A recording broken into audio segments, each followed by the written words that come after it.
The Miracle of Enzym halaman 164. Yang dimaksud dengan hal ini adalah bahwa enzim pangkal tidak habis digunakan dalam proses pencernaan, sehingga semakin banyak enzim yang dapat digunakan untuk memelihara homeostasis tubuh, detoksifikasi, perbaikan, dan persediaan energi. Sebagai hasilnya, sistem ketahanan dan kekebalan tubuh Anda menjadi semakin baik, sehingga membawa Anda pada usia yang lebih panjang. Terlebih lagi jika Anda tidak terlalu banyak makan. Sebagian besar makanan akan tercerna dan terserap seluruhnya. Kemungkinan makanan yang tak terserap membusuk dan menghasilkan racun dalam usus menjadi lebih kecil. Enzim yang digunakan untuk detoksifikasi juga akan dihemat. Kenyataannya adalah jika Anda menjalani diet dan gaya hidup keajaiban enzim, karakteristik lambung dan usus Anda akan membaik dalam waktu sekitar 6 bulan, dan sebagian bau gas dan tinja yang tidak menyenangkan akan hilang. Betapapun baiknya suatu makanan atau betapapun pentingnya suatu nutrisi, konsumsi yang berlebihan akan berbahaya bagi kesehatan. Yang terpenting adalah mengkonsumsi makanan yang seimbang, yang terdiri dari makanan alami dan segar, dan mengunyahnya dengan baik. Jika Anda terus mengingat ketiga hal ini, Anda akan menghemat enzim pangkal Anda dan menikmati usia yang panjang dengan tubuh yang sehat. 3 cara menghemat enzim pangkal. 1. Tidak mengkonsumsi makanan secara berlebihan. 2. Mengkonsumsi makanan seimbang yang terdiri dari makanan alami dan segar. 3. Mengunyah makanan dengan baik.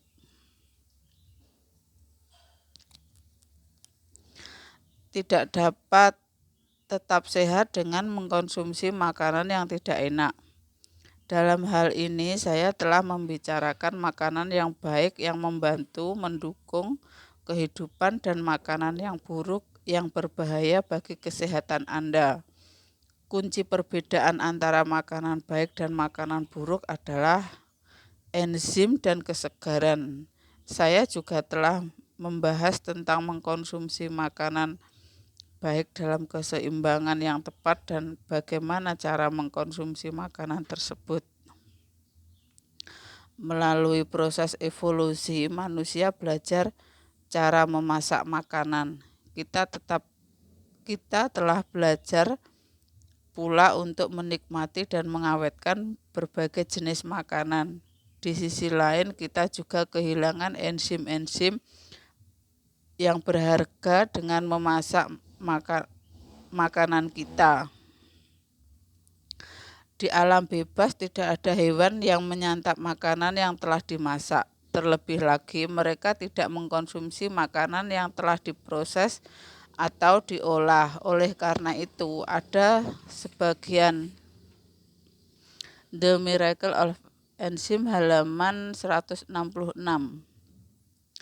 Meneliti makanan dan kesehatan yang menyarankan untuk sepenuhnya meninggalkan makanan olahan dan hanya mengkonsumsi makanan dalam keadaan mentah. Namun demikian, saya tidak percaya bahwa itu adalah pendekatan yang tepat. Agar seseorang dapat menjalani kehidupan yang sehat, penting bagi orang tersebut untuk mengalami perasaan bahagia dan sejahtera.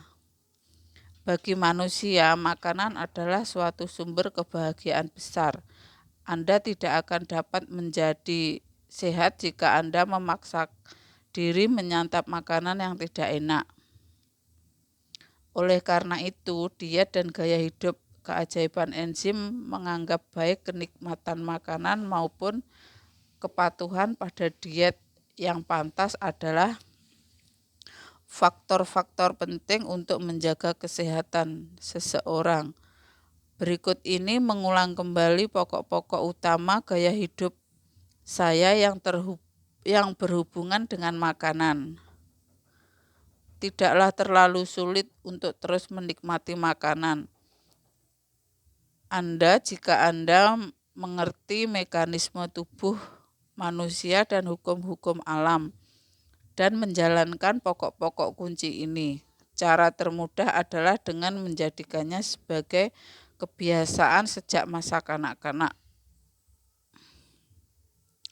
Jika Anda menemukan kenikmatan dalam makan, tidaklah menjadi soal untuk sesekali menyantap sepotong daging, bistik, gemuk atau keju. Jika Anda mengendor 5% kali dan berhati-hati akan apa?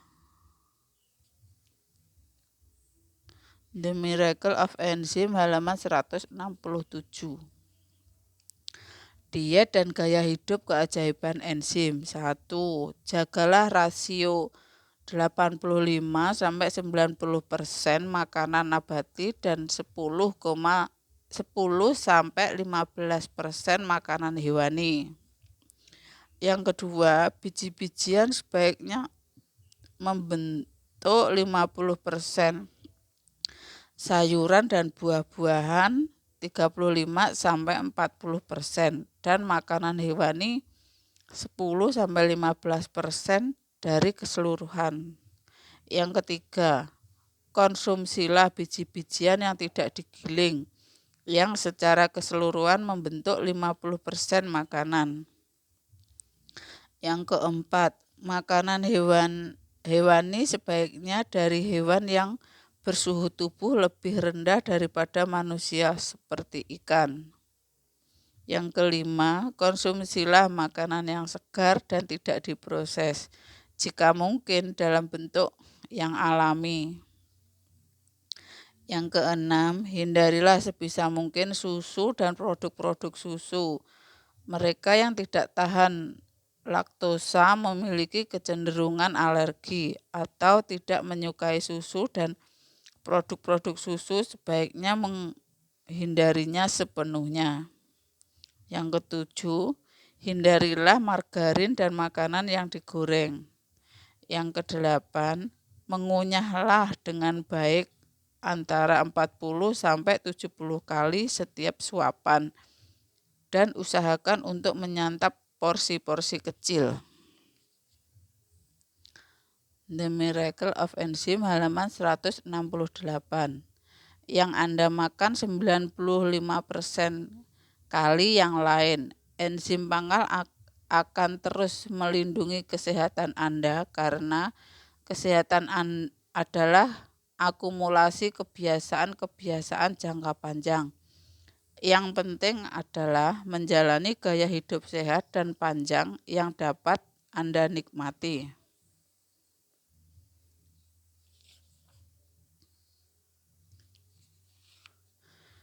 The Miracle of Enzym halaman 169.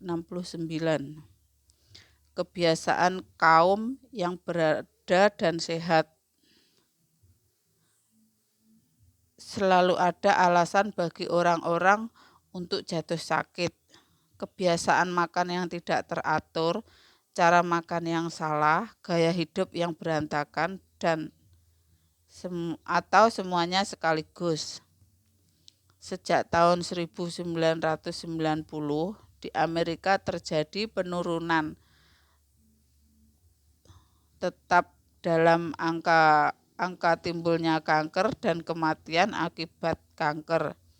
Saya yakin hal ini terjadi karena setelah laporan McGovern diajukan pada tahun 1977, pemerintah Amerika mulai memperkenalkan pedoman menu makan baik yang perlahan mulai diserap oleh masyarakat Amerika. Di Amerika saat ini semakin tinggi posisi seseorang dalam jenjang sosial ekonomi, semakin serius ia memperbaiki kebiasaan makannya. Belakangan ini kebiasaan The Miracle of Enzym halaman 170.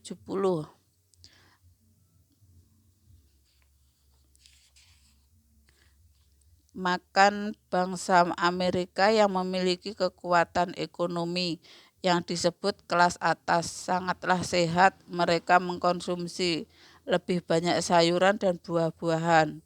Sedangkan daging bistik dengan lemak yang menetes semakin jarang terlihat di atas meja makan.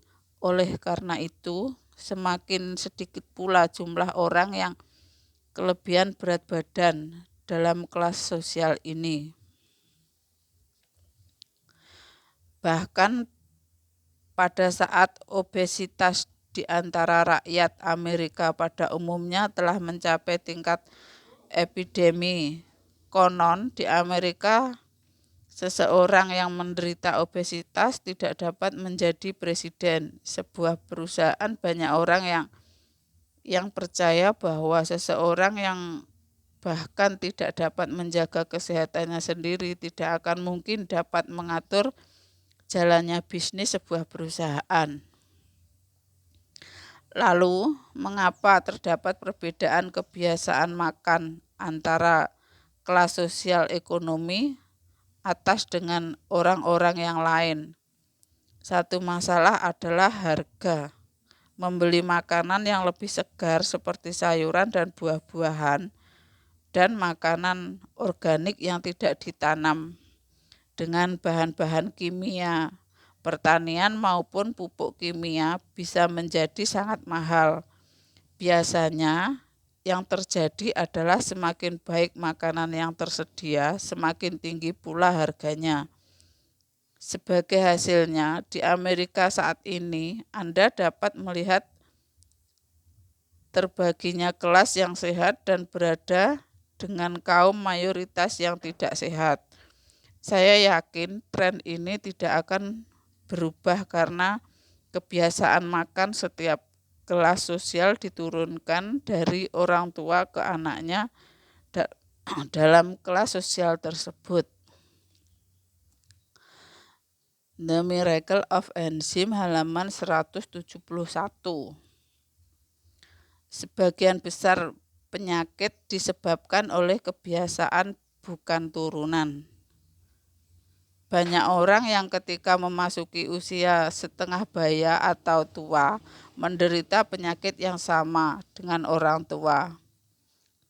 tua mereka, seperti diabetes, hipertensi, jantung, kanker. Saat hal ini terjadi, sebagian orang berkata, memang tidak mungkin saya terhindar dari kanker karena penyakit kanker diturunkan dalam keluarga saya.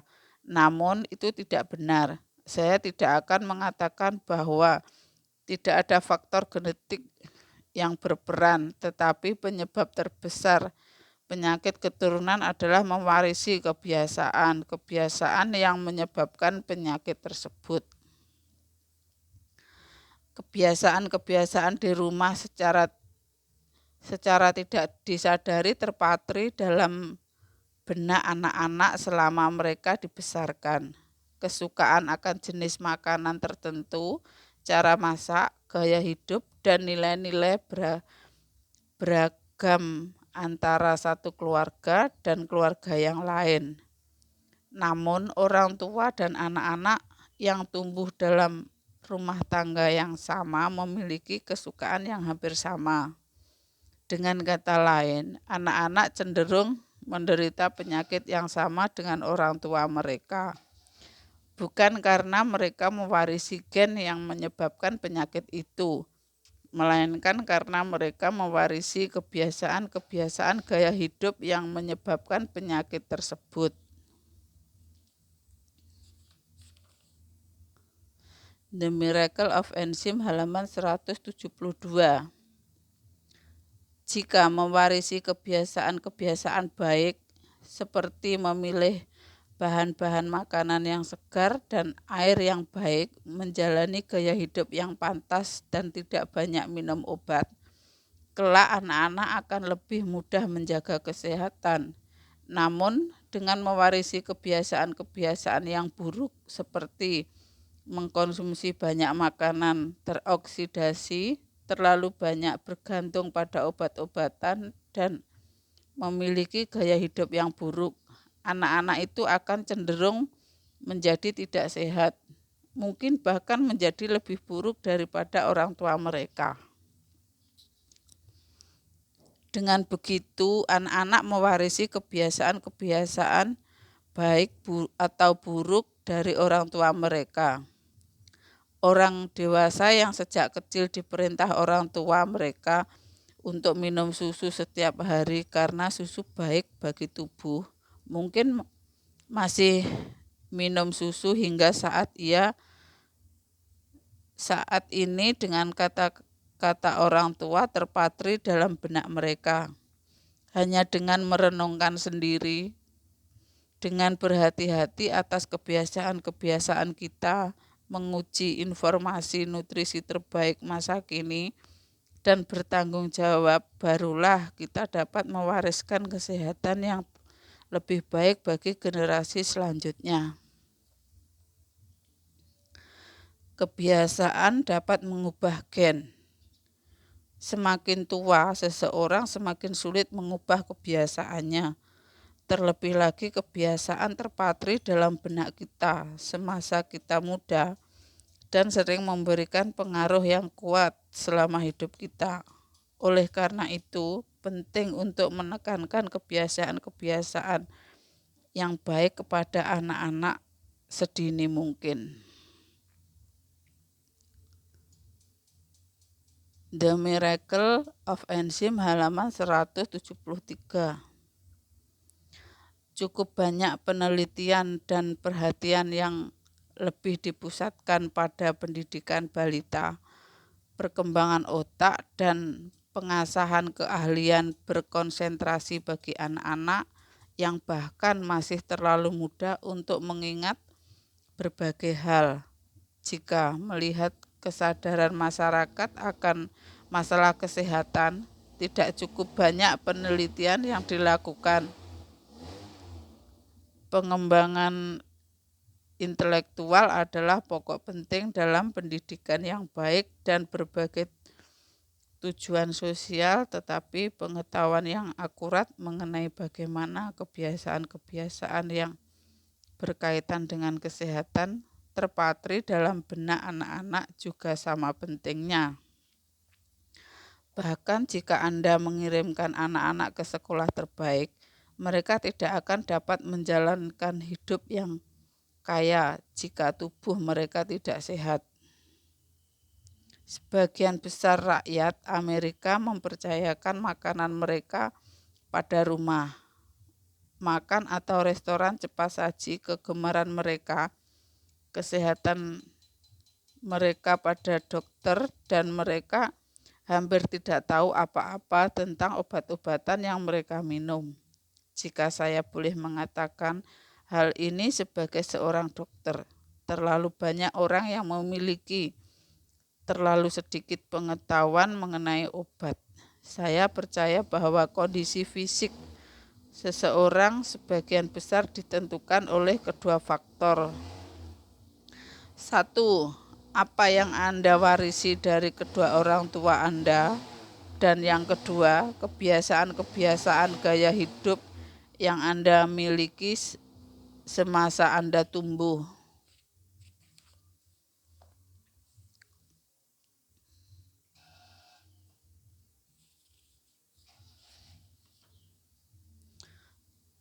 The Miracle of Enzim halaman 174.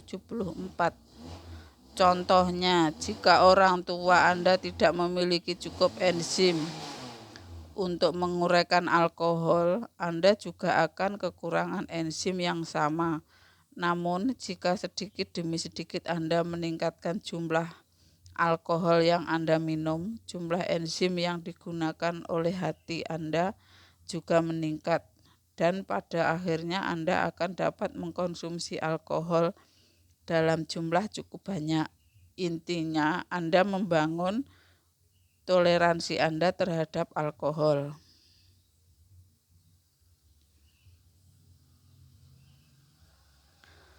Hal ini benar terutama jika orang tua Anda yang sebelumnya tidak memiliki cukup enzim untuk menguraikan alkohol, akhirnya membangun toleransi terhadap alkohol. Orang-orang yang memiliki orang tua seperti ini kemungkinan besar percaya bahwa mereka juga dapat membangun toleransi jika terus minum. Di lain pihak, jika melihat orang tua Anda yang tidak memiliki toleransi terhadap alkohol, menahan diri untuk tidak minum, Anda pun cenderung untuk menerima kenyataan bahwa Anda tidak mampu minum alkohol.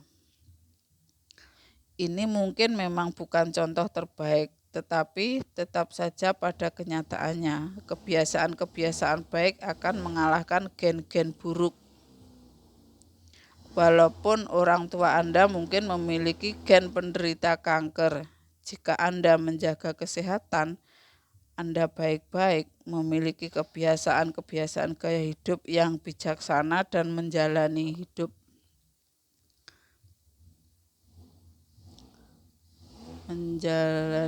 sepanjang rentang usia Anda yang alami. The Miracle of Enzym halaman 175. Anak-anak Anda mungkin akan mendapati bahwa gen penderita kanker tidak harus selalu berakhir pada kanker, dan mereka dapat mengikuti jejak Anda mencegah berkembangnya kanker. Dengan cara ini, sementara kebiasaan makan dan gaya hidup yang baik diwariskan dari generasi ke generasi berikutnya, gen penderita kanker secara bertahap akan melemah dari satu generasi ke generasi selanjutnya. Dengan kata lain, dengan mewariskan kebiasaan-kebiasaan baik, berarti Anda dapat mengubah gen. Anak-anak yang dibesarkan dengan diberi susu botol juga tidak selalu ditakdirkan memiliki kesehatan buruk pada usia dewasa mereka. Anak-anak yang diberi susu botol karena ibu mereka tidak dapat menyusui lebih mudah mengalami alergi daripada anak-anak yang diberi ASI. Namun setelah disapih dari susu botol, jika berhati-hati dengan makanan mereka dan terus membangun kebiasaan gaya hidup yang baik, mereka tidak akan menderita penyakit gaya hidup pada saat dewasa. Di lain pihak, jika anak-anak yang dibesarkan agar menjadi sehat dengan cara diberi ASI, di kemudian hari memulai kebiasaan-kebiasaan buruk seperti mengkonsumsi banyak daging, produksi susu dan makanan yang teroksidasi, serta berbahan tambahan, mereka akan menjadi rentan terhadap masalah-masalah kesehatan.